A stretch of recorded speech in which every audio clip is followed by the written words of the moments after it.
Hi, everyone. Welcome to another fantastic meeting of our Rethinking European Development and Security speaker series, which is sponsored by CDDRL and the Europe Center and her work. And today we're absolutely delighted to welcome Bryn Rosenfeld, who is an assistant professor at Cornell, previously at USC. She is the author of the award-winning Autocratic Middle Class, which basically turns Barrington Moore upside down. It's also the principal investigator of the Russian election study, and a scholar of political behavior, voters in elections, and of course, given her focus in Russia, autocracies. And today she'll be talking about political participation under autocracy. So please join me in welcoming. All right. Thanks so much to Anna for the kind introduction, and to you all for being here. Kathryn and Anna both, thanks so much for the invitation. I'm just delighted to have this opportunity to share with you. This is ongoing research for a book project about citizens' attitudes towards risk and political participation under autocracy. All right, so I'm gonna start with this image of police officers clashing with protesters in a rally in support of Russian opposition leader Alexei Navalny. Many of you will recognize these images. This was Moscow of January 2021. This was right after Navalny returned to Moscow after receiving treatment following his poisoning by the Russian state. He returns to Moscow. He's immediately arrested, right, and protests break out that were very harshly repressed by the regime. This is also from that same mobilizational cycle, this image in St. Petersburg. These are young protesters who are being led off to police wagons. They're under arrest, right? So just these images, right, evoke the fact that whether it's protesting or other forms of political behavior under autocracy, right, the risks of being beaten by police, of being injured, or being arrested, okay, are just some of the many risks of dissenting in an authoritarian system. Now, this image is of balloting in the occupied territories for Russia's presidential election last spring. So we could think about political behavior in autocracies as lying along a continuum. You've got voting for the opposition or failing to express support for incumbents, like this, still risky, even if it's less risky than protest. And the motivation for this project is that many different vital political decisions in autocracies entail real and present risks, yet citizens do withhold their support from regime candidates. They do express open disapproval of the regime. Sometimes they even vote outright for the opposition. Okay? But even more dramatically, these kinds of popular anti-regime protests, right, and revolts do occur, right? And in fact, what we know about how revolutions have been transformed over time is that they've been transformed from an action that was taken by a relatively small and close-knit group that's usually kind of ideologically committed, okay, to an action that's taken by a much larger group of ordinary citizens, a group that represents a much wider distribution, say, of types and traits. Right? In other words, we've got a broad group that participates in contemporary civic revolutions, not just a narrow group with a high degree of ideological and organizational cohesion. Now, this is something of a puzzle from the perspective of the kind of dominant theories on high-risk activism. All right, since at least McAdams' classic work on high-risk activism, this literature has tended to focus on the role of strong organizational ties in recruitment, right? It's argued that recruitment to high-risk activism is the result of increasing integration into an activist community, that it's a gradual process of integration and resocialization. But this story implies a kind of organization and progressive recruitment that's often absent in the sudden emergence of risky politics in autocratic settings, right? So while these kinds of features may be key to explaining the duration of mobilization, its intensity. Right? They're a less satisfying explanation for the kind of precipitous onset of rebellion.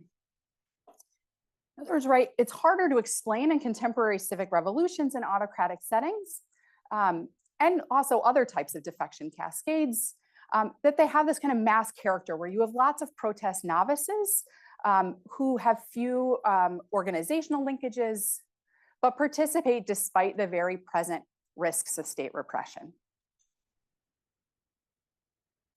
Okay, so the motivating question behind this ongoing research is, why do ordinary people take these kinds of very risky political actions? Why do they withdraw support from regime candidates, vote for the opposition, or participate in protest, right? With particular attention to the kind of psychology of risk-taking. All right, so let me give you something of a roadmap. Okay? So first, I'd like to show you that risk attitudes are an important determinant of political behavior in autocratic settings. And that it includes a range of behaviors from protest to voting. Right? But before I go any further, I want to say a little bit about what I mean by risk. Okay? So when I talk about tolerance for risk, sometimes I'll refer to risk attitudes, sometimes I'll refer to risk preferences. I'm talking about people's comfort with assuming risk, right? That is their willingness to take a political gamble. And I want to note here that this is something different, related to, right? But different than the question of the expected value of these decisions or the payoffs of protest participation, let's say, right? So it's different than the question of whether I think I'll be injured by police or whether there'll be safety in numbers. Now, most political science scholarship conceptualizes risk tolerance as something that's relatively stable, right? Yet for the study of autocracy, I would argue that it may be particularly critical to understand how risk attitudes might change and how ordinary citizens might overcome their kind of baseline aversion to taking political risks, right? And that's even when dissent remains objectively risky. All right, so building on a growing social movements literature on emotions, right, I argue in this project that emotions mediate these suddenly catalyzed changes in risk acceptance. Okay? So this work is part of a larger book project that considers the puzzling subject of risky participation under authoritarian rule. I focus on Russia and Eastern Europe, where these questions are even more salient since Russia's invasion of Ukraine and growing repression, right? And it focuses on data that I've collected over the past 3 years.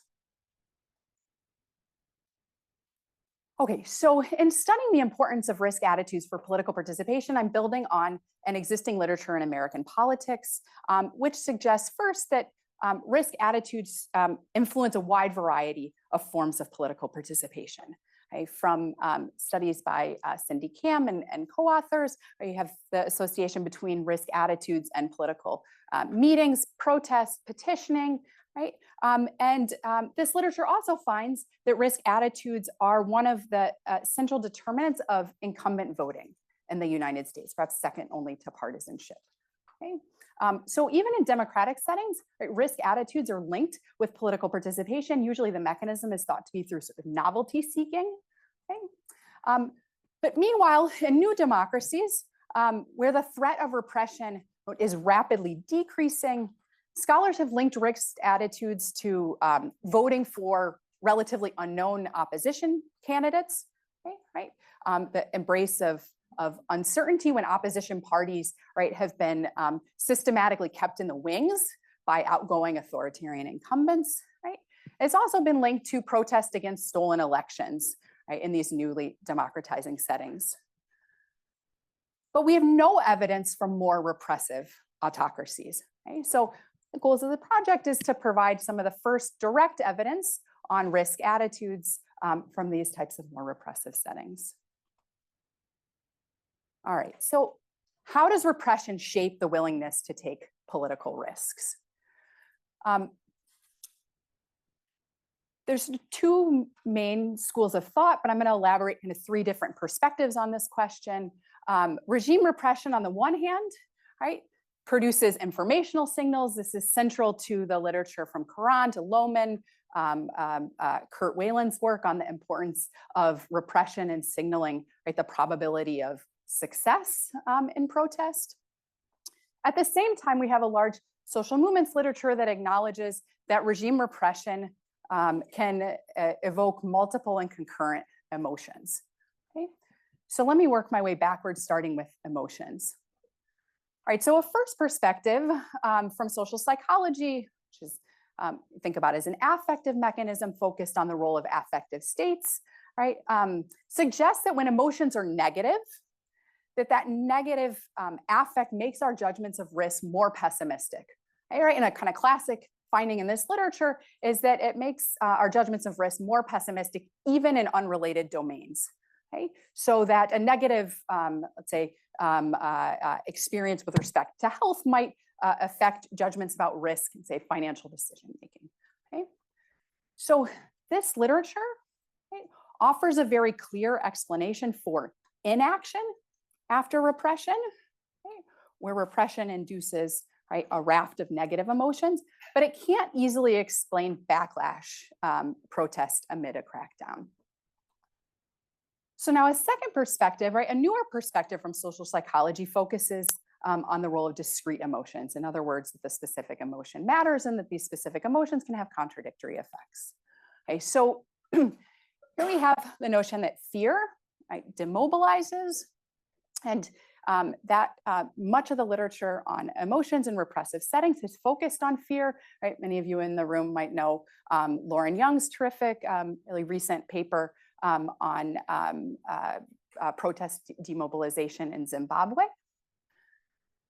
But there's another tradition, right, going back to Ted Robert Gurr's work, that anger fuels contentious collective action, that anger is a mobilizing emotion, right? And so that runs through a theme that runs through classic work, as well as more recent work, kind of ethnographic work on the Arab Spring by Wendy Perlman, and then a couple of micro level kind of individual behavior papers by Ayatak et al. And Busse and Young. Okay? But one problem sort of persistent in this literature is that what's happening with emotions is a bit of a black box, right? There's some suggestions, some speculation that it may run through their effect on risk, right? But this has not been particularly well explored or documented, right? There is a classic finding from social psychology that anger makes judgments of risk more optimistic, whereas fear makes them more pessimistic. Okay, but I'm going to go even one step beyond that. All right, finally, one more perspective. This is the dominant one in political science, right? It comes from the social movements and contentious politics literature, right, which we might call a cognitive or informational mechanism, right? And this perspective might note, right, you're wondering, well, aren't emotions and cognitive processes tightly intertwined?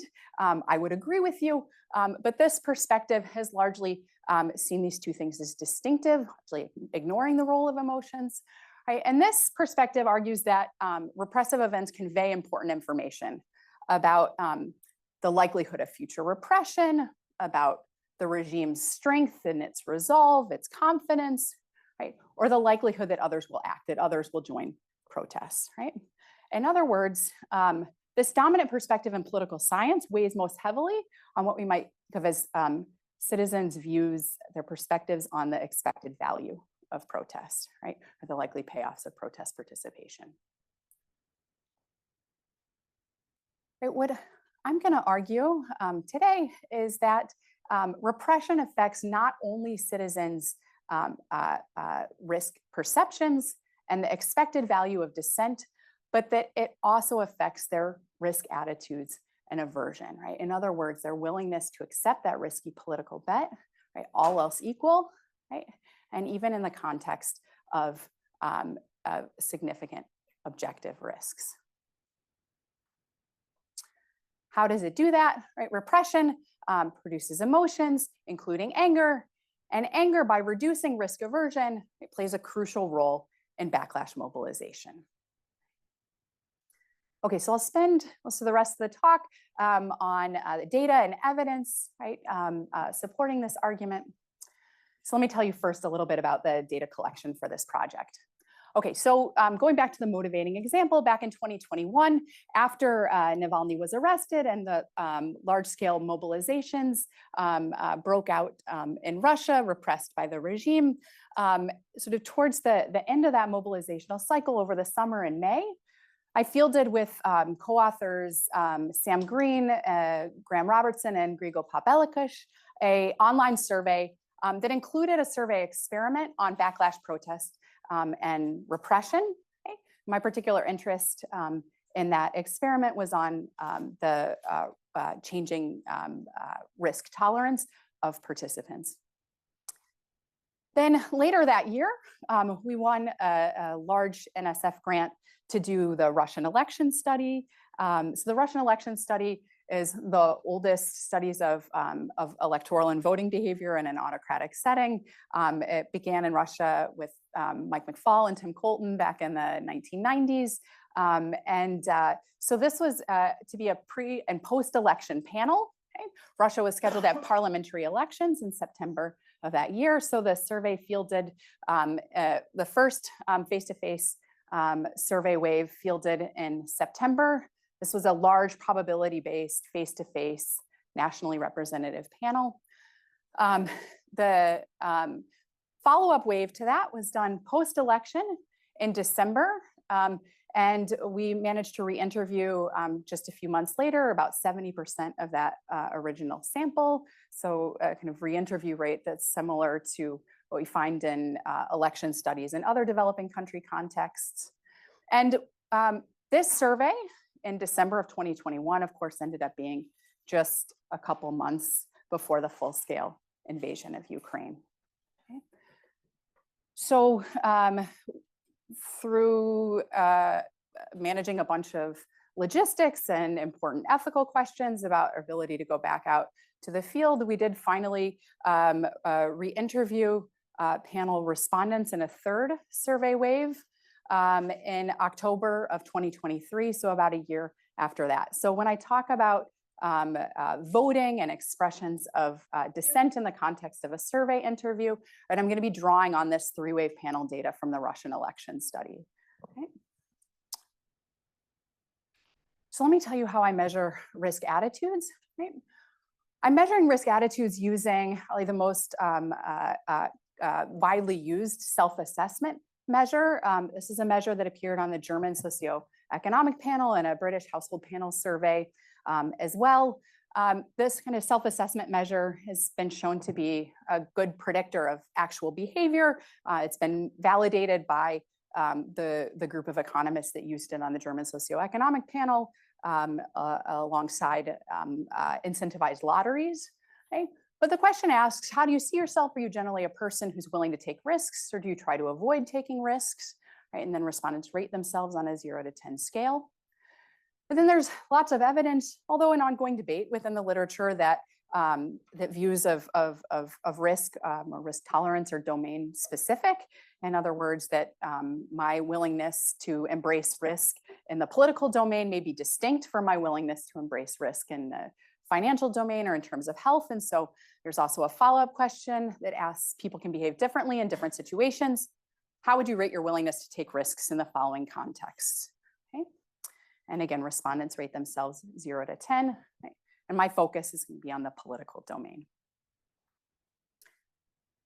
So let me show you now what the data look like for that measure. Okay, so what you're looking at here across the top row is the willingness to take political risks, right? The empirical distribution of responses to the question about willingness to take risks overall and willingness to take political risks from the online survey.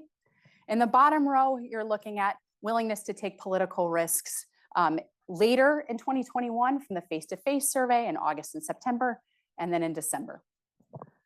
Okay, so the first thing to notice here is that people's willingness to take risks overall is much higher than their willingness to take risks in the political domain. The second thing to notice, right, and we should be cautious about the comparability of this online survey sample, which is more educated, more urban than the probability-based and nationally representative face-to-face sample. But nonetheless, it's clear, second point, in all of these surveys, that a large proportion of people are unwilling to take any risks. They fall at 0 on this scale. Okay? So that's consistent with the idea that people get by in autocracies by keeping their heads down. Okay? The third thing to notice here is that the willingness to take political risks is declining over this period. Right? Now, before the elections, right, the Russian government was expanding the foreign agent law. It was cracking down on online dissent. It passed a new, more restrictive protest law, and it was going after groups and individuals and designating them as extremists. Okay? So between these two face-to-face surveys, authorities brought new extremism charges against Navalny and his organization. Okay, so objectively, right, risks were rising over this period.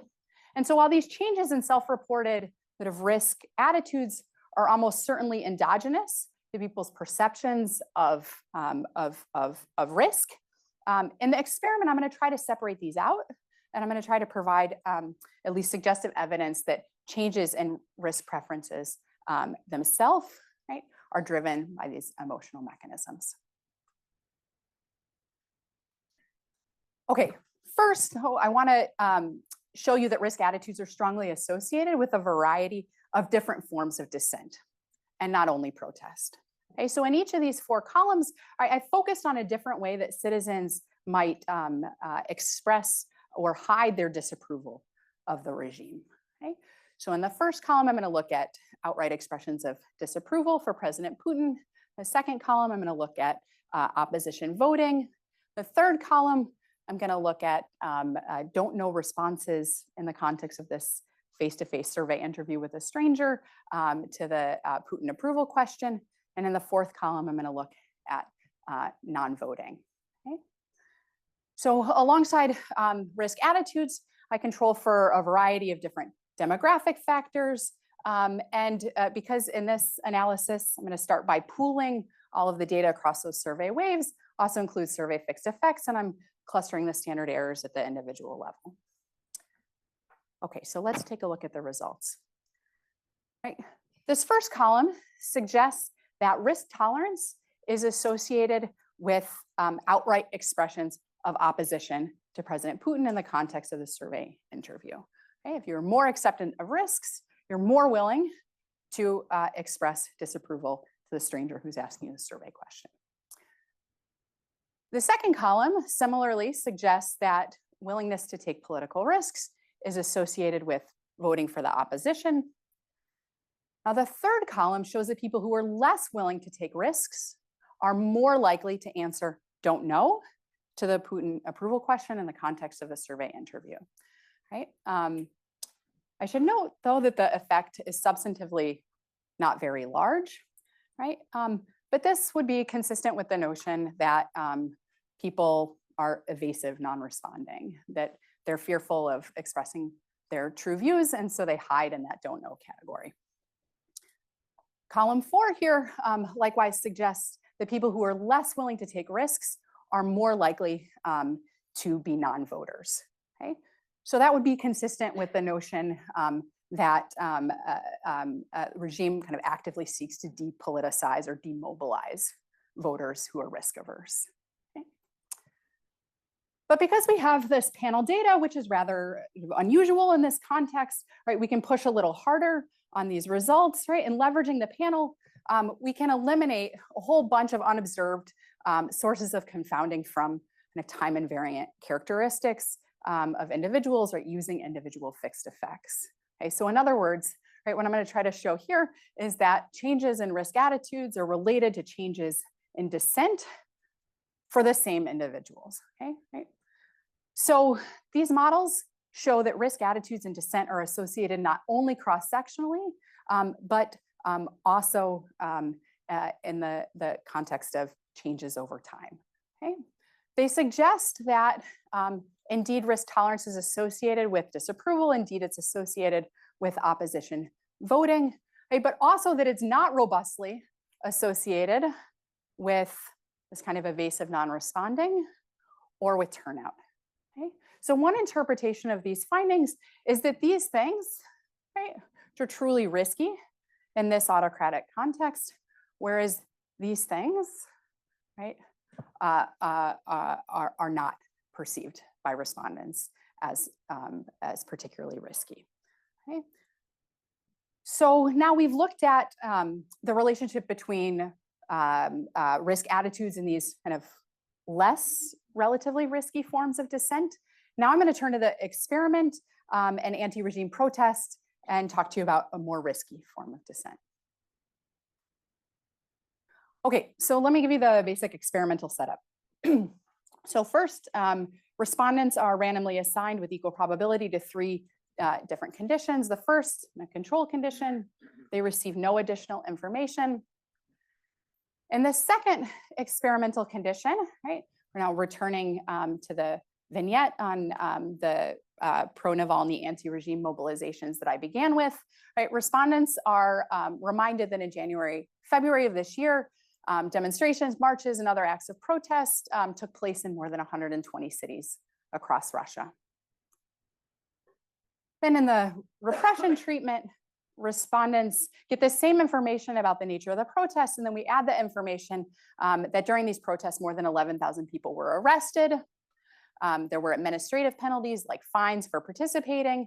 There were also criminal cases with long prison terms associated, and at least 140 people were seriously injured at the hands of security forces.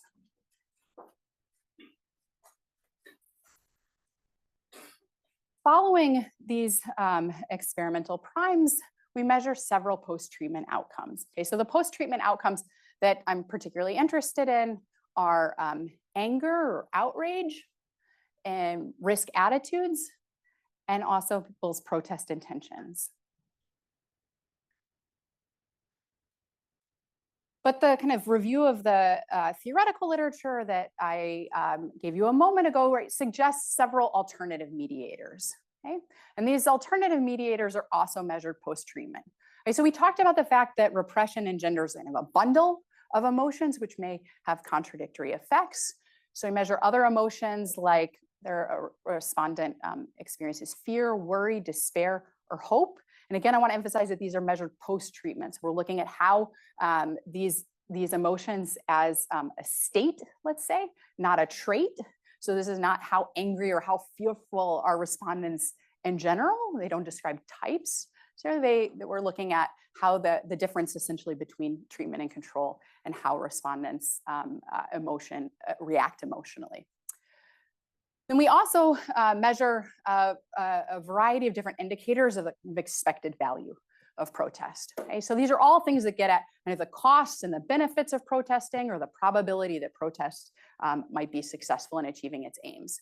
So we ask how many others are likely to join, measure popular support for the regime and the opposition that's in the respondent's perception post-treatment, the likelihood after reading the treatment vignettes of being injured, being arrested, or being beaten, right? And also measures kind of the strength and confidence of authorities.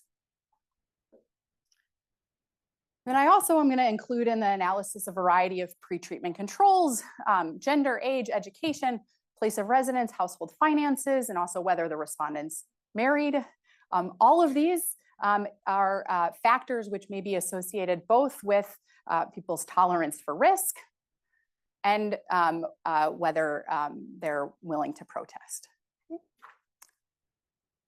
So now I'll show you the results of the experiment, but just to remind you first of the expectations.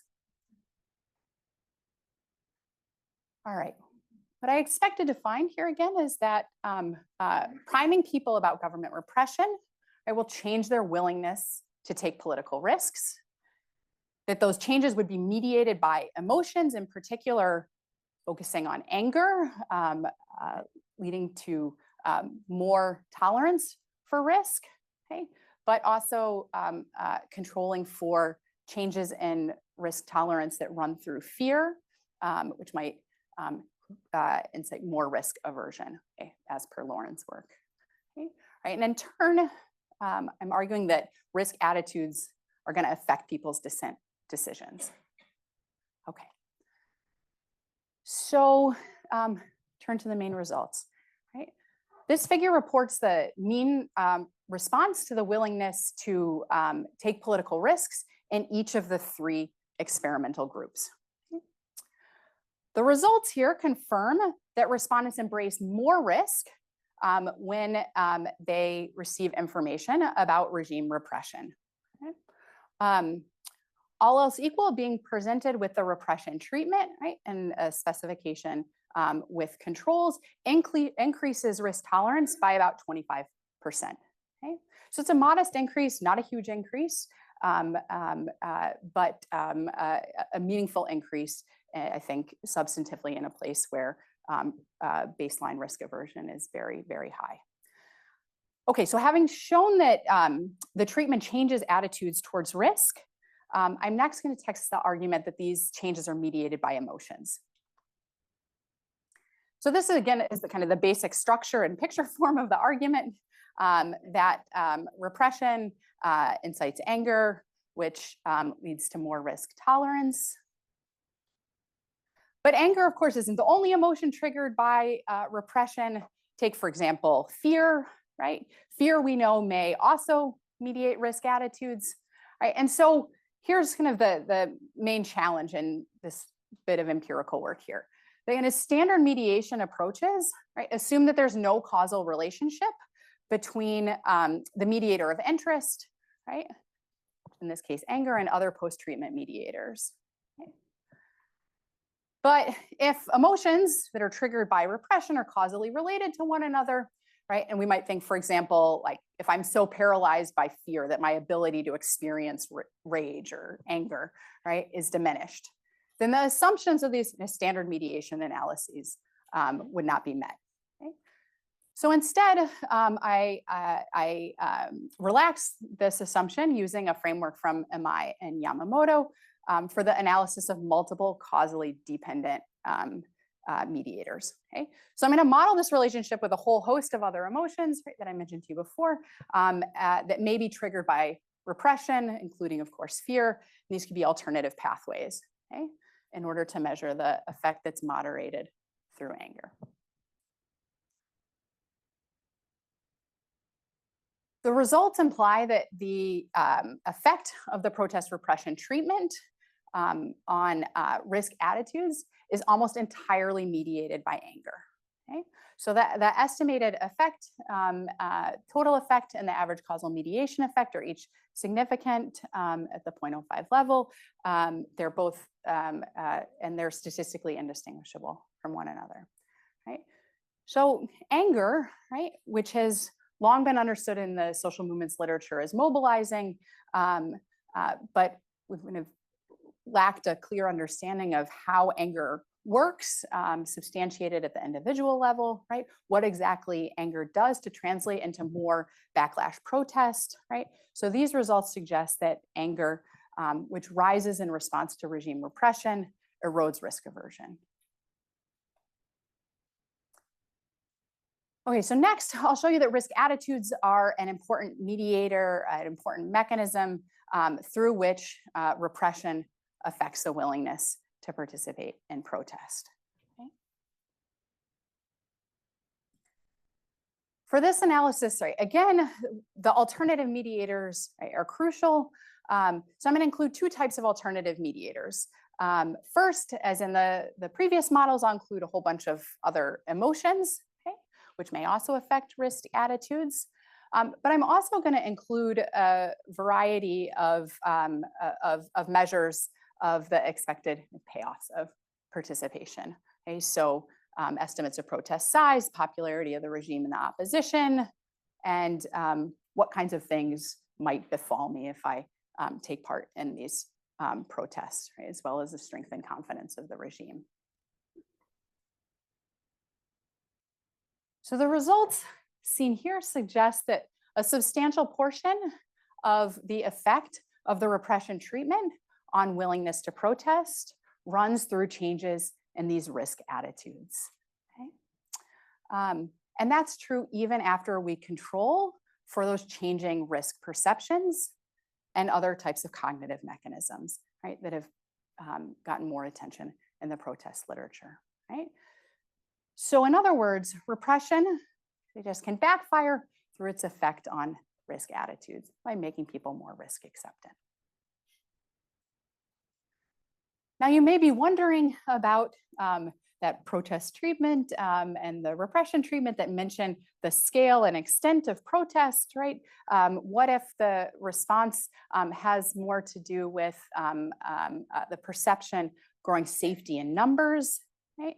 The idea that it's not actually so puzzling, as she said in the beginning, that that people would participate, and this sort of broad group would participate in protests, that maybe objectively, right, risks aren't increasing at that moment. Maybe they're decreasing because there's a sense of safety in numbers. Right? So this is designed in a way to allow me to test that as well. And as you can see here, right, the perception that many others will join these protests, right, is not a significant mediator of this repression treatment on the willingness to participate in protest once we've accounted for the emotional mechanism. Okay, so to sum up here, what I've tried to show is that outside of as the established democracies, risk attitudes have consequences for wide-ranging dissent decisions, right? And also that they have their origins in political events, right? That risk attitudes are not stable over time, okay? But responsive to things happening in the political world. This also helps us to refine our understanding of the role of anger in contentious politics. And I've showed that repression, right, by making people angry, can make them more risk acceptant. And that when citizens are angry, they become more risk seeking, right? They become more likely to choose the political gamble.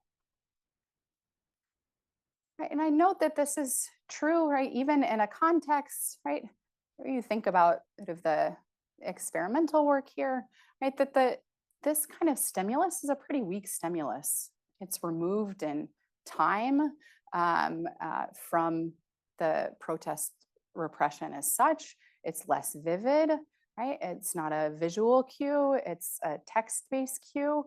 Actually know from the surveys themselves that this was, we were actually repriming this information. It was information that people already had. Even in a context where this is substantially less vivid than real world events, right? This information about regime repression had the power to evoke anger and stimulate change in risk tolerance and willingness to protest.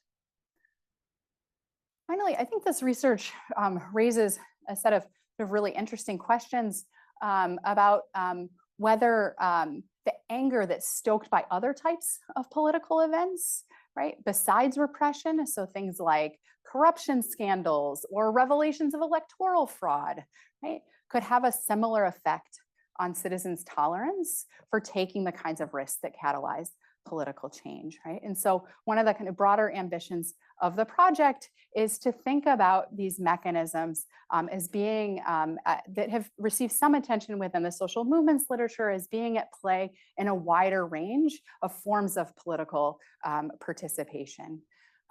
So with that, I'll conclude and look forward to your questions. Thanks. My division of flavor is that I will handle the questions. So I will make a list if you can subtly signal. And okay, so that. And if you would please introduce yourselves before, so that before you ask your questions, so that everyone knows who everyone is. Okay, Dawn. Okay, Iveta, I have you first. Thank you, thank you. My name is Iveta Sergeeva. I'm a postdoc here at CDRL. Thank you so much. This is amazing, very interesting. And you know, I was thinking about your presentation, then I was reading a piece today about Russian people complaining to criminalized and foreign media that their homes were looted by Russian troops. And they were like, yes, these people are really pissed because they revealed their names to this media. So that totally makes sense to me. You know, this effective factor for risk taking. But I was going to ask you about this this decision of risk taken is portrayed in your presentation as individual decision and like something that I'm angry and I'm willing to take risks. But in protest setting, that's still a usually collective action and maybe not organized, and maybe people are not socialized exactly, but still they're seeing that other people angry around them and ready to take action. So I was wondering if you could speak a bit about this collective versus individual. Is it important in this kind of settings? Thank you. Thanks. I'll take these one by one. Yes, Okay, yeah, we super. have until a quarter after, right? Yep, Okay, yep, so great. we have about a half hour. Okay, got it. Thank you so much for these questions. Yeah.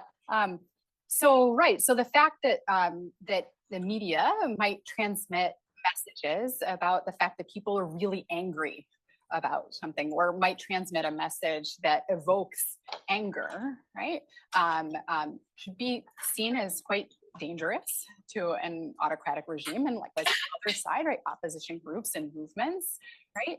And they have the power to package and repackage those kinds of emotion-laden messages in order to get people to mobilize, right? And so one of the reasons why a regime's success in sidelining alternative forms of media, independent or opposition media, right, and stifling, right, the free flow of information would be in kind of avoiding these types of crimes, which I've shown you in sort of a rather banal version of this, right, can have an effect. So on the second question about the portrayal of this as a kind of individual response, it's certainly the case that there could be spillover in the emotional response to events, right? I think the idea that we see emotions in people that we care about or people that we relate to for other reasons, and they make us also feel an emotional response, right? Probably suggests that this sort of individual level story in which sort of by design in this experiment, right, the stimulus, there should not be spillover of the stimulus across experimental subjects, right, offers a kind of lower bound on the size of an extent of these emotional effects. I do think that there's a collective dimension to emotions here that would be worthwhile to pay more attention to in research. Okay, so here's who I have on the list. Emil is next, and then Dawn, Meredith. I'm sorry, I don't know your name. So, oh my God, Sully, sorry. Jeez, I didn't recognize you. For some reason. Okay, and then pardon? Tara. Okay, Ali, I thought I saw your hand up, but then it went down. Yes, okay, and Dee Dee. Okay, all right, sorry. Okay, Emil. Thank you very much for the presentation. I'm Emil Kamalov. I'm from European University Institute in Florence and here for a couple of weeks. And my question, it's not really a question, but it's the point of consideration. So in a survey experiment settings, people could have opportunity to easily respond to the stimuli, right? And while in real action, they have so many things to do, and then there's a body involved, and it's probably a different perception of risks. And I can imagine that people have shifts of anger and fears. So how I understand it, that's risk taking and this tolerance for risk is it's not just by anger and fears, but by calculation of these emotions and the conflict between them. So I don't know what do you think about this like survey experiment setup and real involvement in risky behavior? What do you think? Is it somehow, of course, more complex, but in which way more complex? May I also just tag in a two-finger, which is, you talked about how you're measuring risk, but you didn't actually tell us, or I didn't hear it, let me put it that way, how you're measuring or assessing emotions and their response to emotion, because, so I think maybe these are related. Yeah, sure. So let me start with the clarifying question about how I measure emotions. And so this is a kind of a standard battery that involves asking respondents about to what extent they're feeling, right, at the post-treatment moment, right, after being primed with the experimental stimulus, different emotions, and they have the opportunity to respond on a 7-point scale, so they can sort of neutral, they either don't experience, they don't, it's just, or that they agree that they're feeling this emotion or disagree that they're not feeling that emotion. Okay? So that's how it's measured. Emil's questions are really great. I think that the question of the conflict between emotion and the relationship between fear and anger is a very important one, right? What I've shown here is that there are these moments, right, in which anger can triumph over fear, right? And that in those moments when anger triumphs over fear, we see that respondents are more inclined to taking risks, which in the experimental context and kind of in quick succession, right, like moments before they were not inclined to feel. And I think that is, I think that's quite important. It lines up with psychological literature, right, but that hasn't really been explored in these kinds of political settings. But your point about the relationship between the survey experimental setup and experiences in the real world, where the duration between stimulus and response action, right, could be much larger. It could allow for some sort of competition over time between these competing stimulus, right? In an ideal design, right, we would be looking at these things over time at the endurance of the effect, right? And obviously we haven't done that. So this is, your question is a good opportunity for me to be to express that I'm circumspect about how much we can infer from this, but what we can infer is that in those moments where anger triumphs over fear, the aversion to risk declines, and that may have important behavioral consequences. Next finger on that, and then also question. I have a question that fears are longer emotions than angers. So the final outcome might be that fears wins somehow. I don't know. Maybe. Yeah, it's a great about the whether one emotion has the power to outlast the other. I think we often, I mean, back to kind of like classic like literature, you know, Ted Robert Gurr and Wyman Rebel, right, which talks about sort of the need to discharge this emotion of anger or outrage, right, as if that particular emotion has a short fuse. And I think that there is some literature in psychology that's consistent with what you're explaining.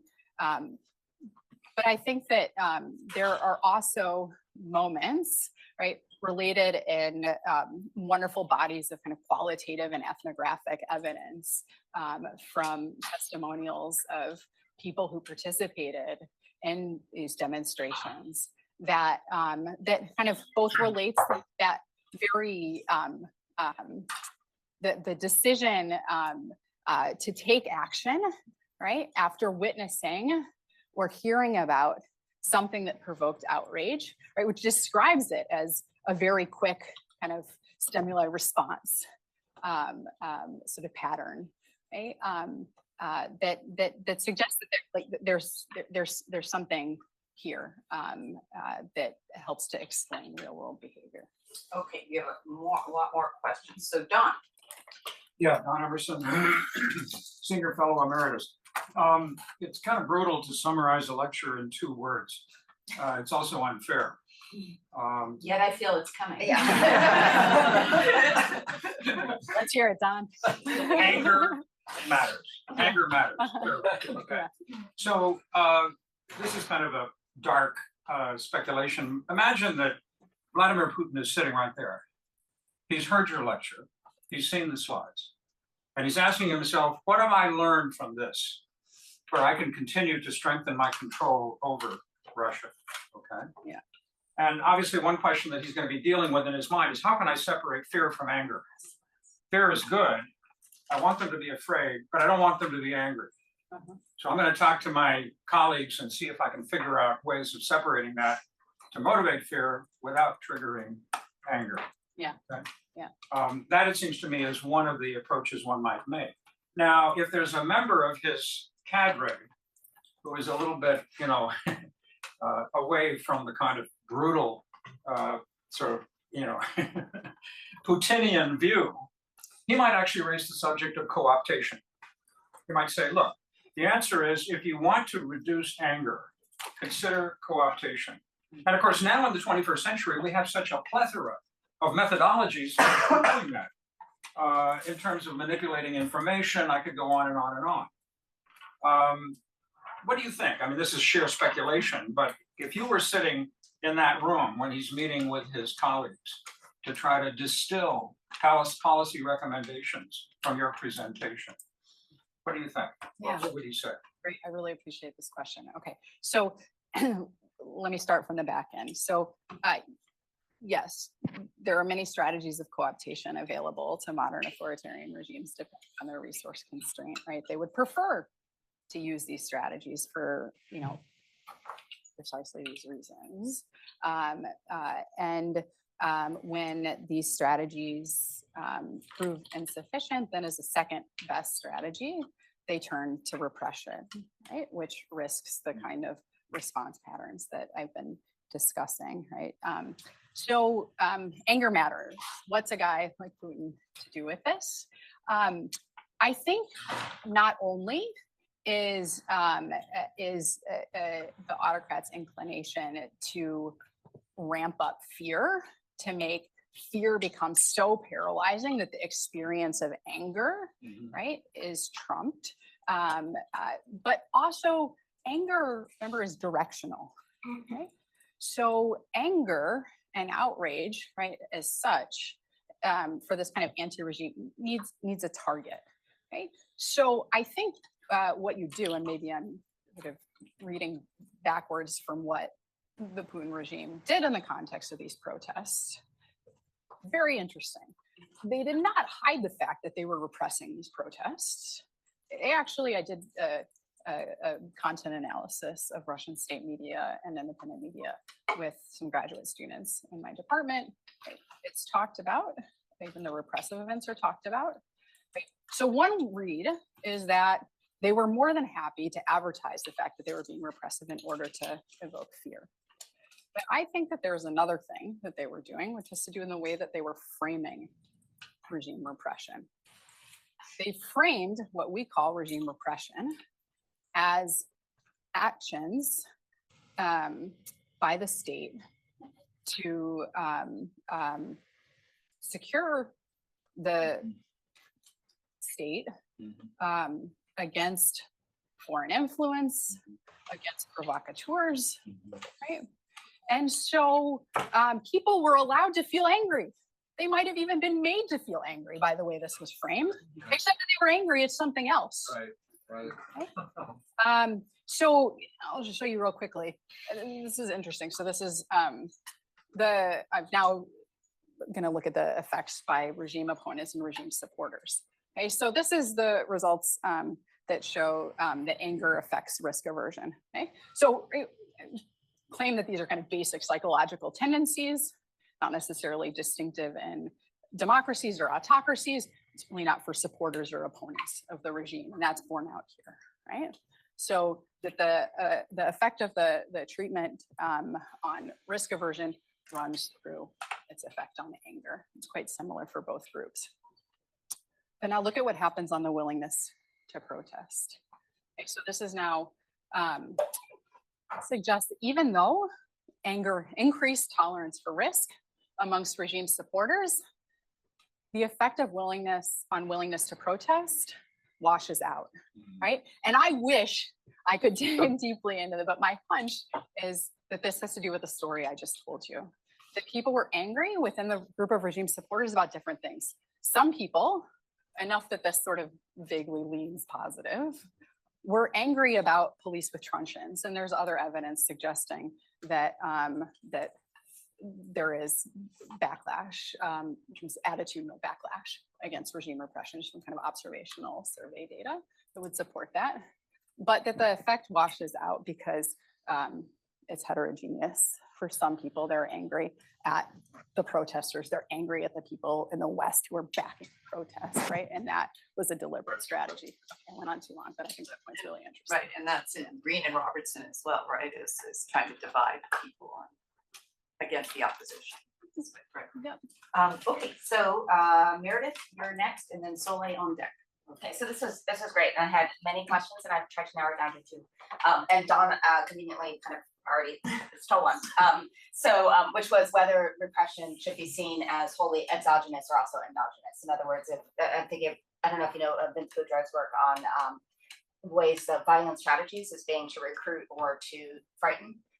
And so one could see regime strategies being tailored in the same way to not just the framing of them, but to promote a particular response and spur particular adaptations. But the larger question that you haven't yet answered, that I would say is, I was wondering the extent to which prior risk-taking conditions tolerance or the fungibility of tolerance for risk. So I don't know if your survey asks whether people have engaged in risky behavior beyond voting. You do mention non-voters, for instance, politically or otherwise. That also raises this question of like, I agree with lumping voting for the opposition as with other strategies of protest, but it's not clear to me whether your respondents would see that as risk-taking. And that might depend on whether it's an ever democratized or never democratized context in terms of how they perceive voting. But there could then be this sort of other intervening variable beyond the emotional aspects of fear and anger of just information. And this came up a bit actually in your responses just now, that having seen what the penalties are likely to be for X action, people are more or less likely to feel comfortable with taking that risk on, or if they've seen it in people they know. So is it, that could be the risk tolerance that changes, or their actual perceived, how they perceive the level of risk. So, what they know from their own experience. And then kind of a related aspect to that, when I say two questions, it's a little stretch, is whether it matters. And I don't think, probably the survey might not be able to get at this just because it would require some more comparative study, but does it matter whether they personalize the target of their anger? So it's a person, it's Putin, or if they're targeting their ire at institutions, which would have to do with, I think, the attribution of opportunity as the obverse of the attribution of threat in political opportunity structures, a la contentious politics. All right, yeah, so I have not looked at whether prior risk-taking conditions, future risk-taking explicitly, although as I'm saying this, I have looked at the overtime stabilities in these measures, right, which is very closely related. So I think just the ability to look at the overtime stability is not to be overly enamored with the data, but sometimes like there is, when that kind of evidence has been absent in the literature, like we just don't know. And the overtime stabilities are, in the range of like 0.6, 0.7. So they're fairly high, but with room to move, okay? That might read as suggesting that, that prior risk-taking does potentially condition future risk-taking. Or I might think about it within this framework as the political events, the things in the political world that have evoked responses, right, in the past, okay, continue to shape and condition the level of risk tolerance long into the future. But that's great. I'm going to follow up on that. A second piece here was whether respondents see opposition voting as risk-taking, right? So I think even people in democratic settings may see opposition voting as risk-taking, right? That, you know, better the devil you know than the devil that you don't know, right? This is about the willingness to embrace uncertainty versus a status quo. And the incumbent is the status quo.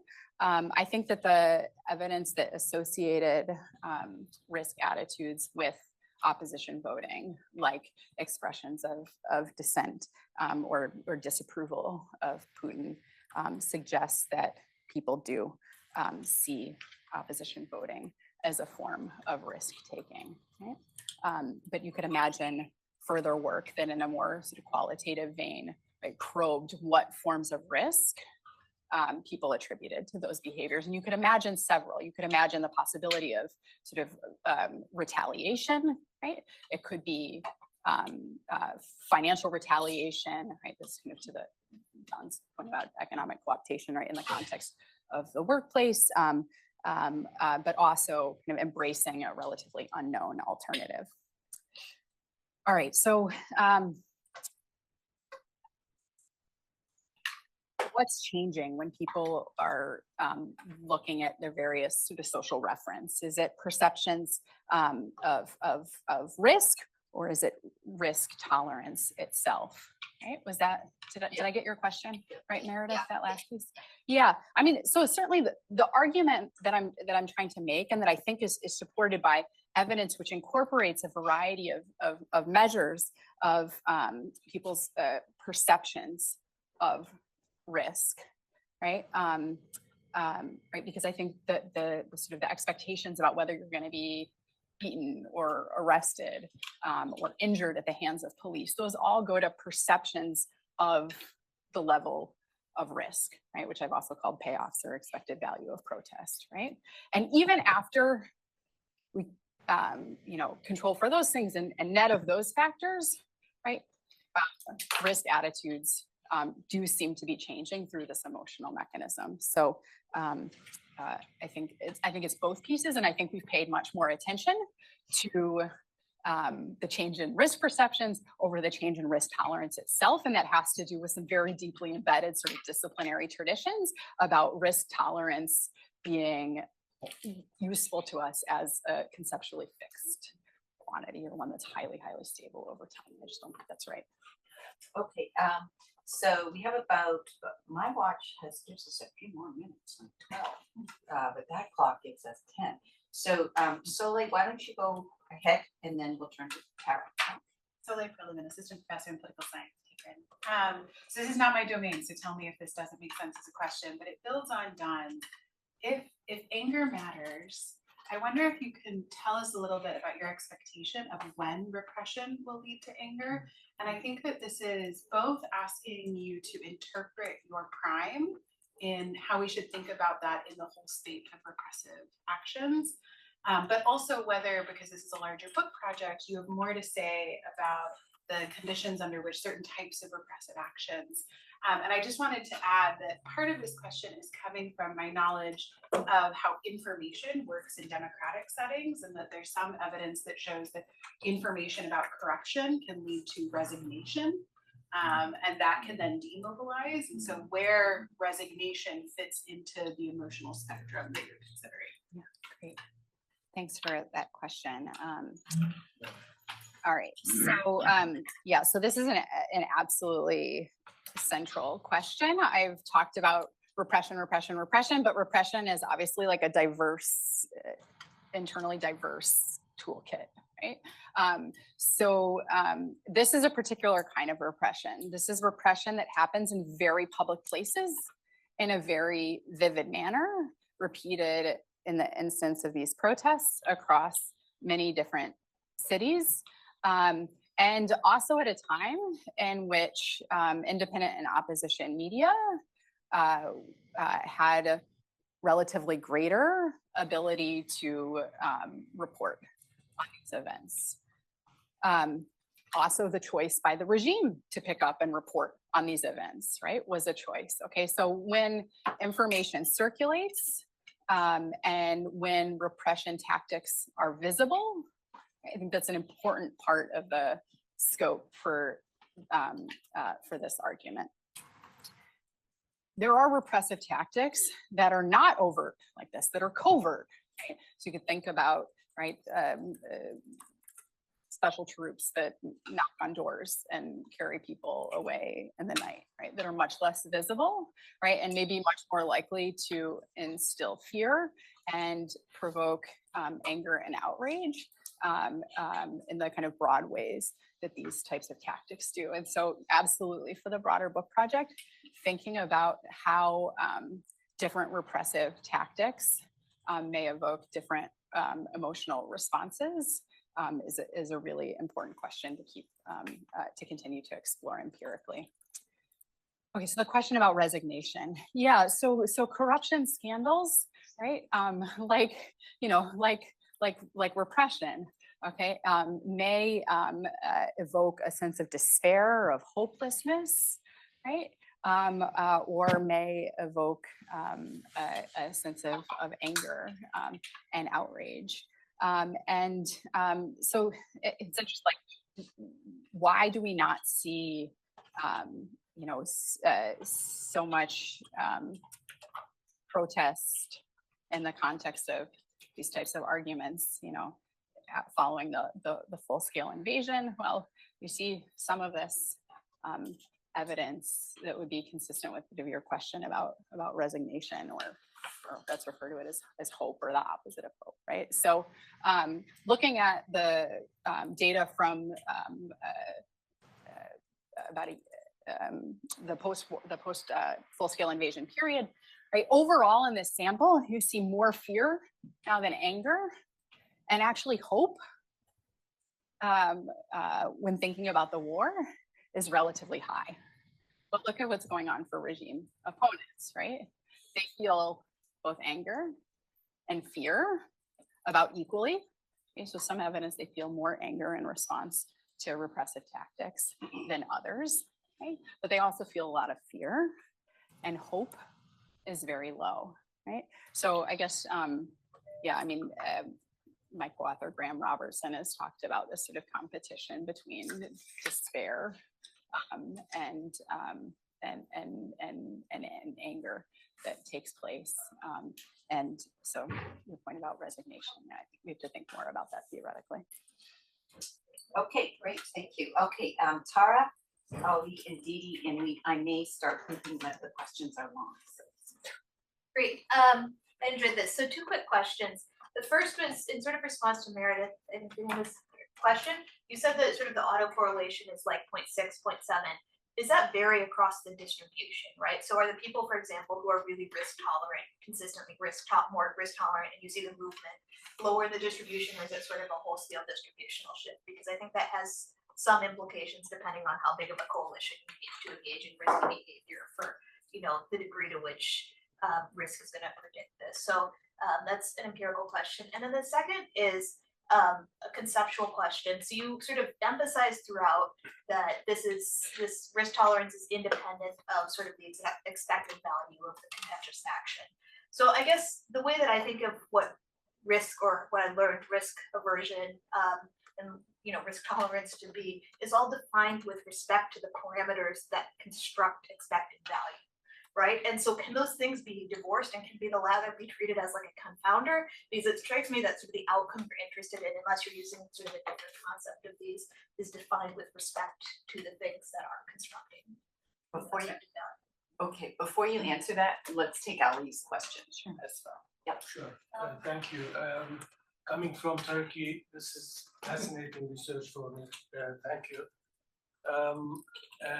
But I have a question about the reasons why people should be thinking of voting as a risky behavior. I mean, in a sense, I understand when we vote for a candidate, we take a risk that maybe candidate will deliver what he or she promises, or maybe not. But that's not the kind of risk I think you were starting with protests. And that's a risky thing because you face the police. When voting, typically, I think even in Russia and in Turkey, people don't face the police. And people don't come and ask them, well, we found out that you voted for your position, so you will now answer our questions. So that's not the kind of risk people are talking about, I think. And the measurement issue of political risk, what does it capture? In that sense, I mean, I'm trying to understand why people should attribute risk in everything that is political. And that's a puzzle to me. I mean, going and protesting in front of the president's office is a risky behavior, but voting, to me, is not risky. Okay, all right, great. So as I work my way backwards, let me put this slide, all right? Dee Dee has forfeited her question. You'll hold it till later. Yeah, okay. All right. Yeah. So as I answer this question, I want to put this up because, of course, right, whether voting for the opposition is a risky behavior may depend on the context, right? So I take your question to be in part about, right, in the context of a ballot that's secret, right? What do people really have to be afraid of?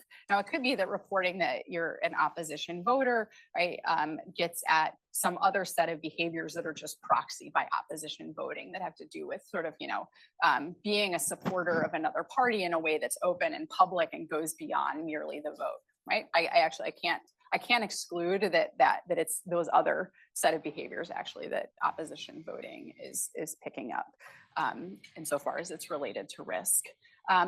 But there are many ways in which we might think about the secrecy of the ballot as being violated for especially particular types of individuals, right? Who may be asked, let's say if they are mobilized by the state and are state employees, right, economically dependent on the state, they may be asked to vote in front of their supervisors at their places of work. They may be asked to snap a picture of their ballot and to share it, right? There are different ways, including in some of the kind of technological changes in the way that voting transpires in these contexts, including online voting in a context where sort of the security and secrecy of balloting online may or may not be respected, right? Where people might worry that actually their vote is observable to the regime.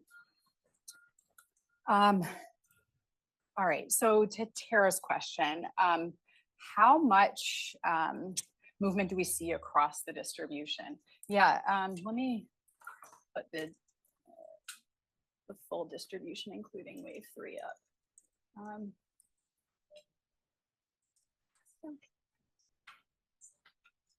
There it is. All right, so this again visualizes sort of changes in the distribution of risk tolerance over time, except that here I've added in the post full-scale invasion survey, right? And you may actually see that interestingly, the total aversion to taking political risks actually declines a bit in this survey, right? So this is, you know, despite the fact that there's a significant uptick in the repressive climate. So one interpretation of this, right, is that risk-taking occurs both in terms of opposition behaviors, but risk-taking may also be something, and this is a question that I'm working on in another related paper, part of this book project, in terms of how autocrats get people to support their very risky gambles. This is sort of a fascinating question. Think about like Vladimir Putin, whose brand was not crisis, whose brand was, I'm the man to stop the revolution, okay, who's now, right, taken this very risky gamble and asked citizens to go along with it.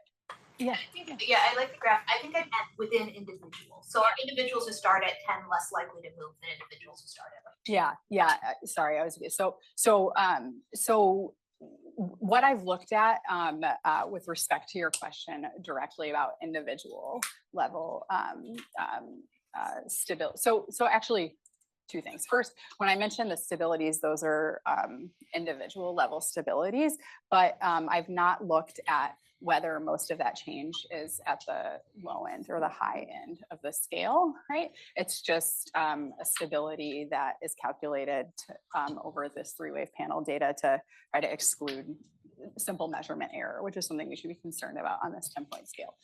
I do know that there is more change in this distribution, and particularly between these waves, amongst men under 30.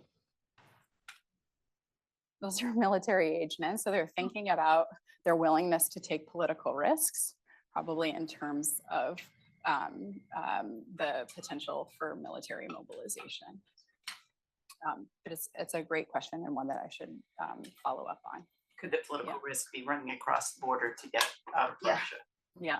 Right. You could see, right, that those risks may be in terms of willingness to embrace an increasingly mobilized society and take on risks of, defending the state against the collective West. You could imagine on the pro-regime side of things, and you could also imagine it on the opposition side, in which sort of one sort of willingness to take political risks, right, would be to voice, right, or even exit with the possibility of repercussions as you try to leave. So that's something, those are kind of empirical questions, so that I could look at in terms of differences across regime support and risk behaviors. Great. Well, we are actually over time now, unfortunately. So I hope you'll all join me in thanking Bryn and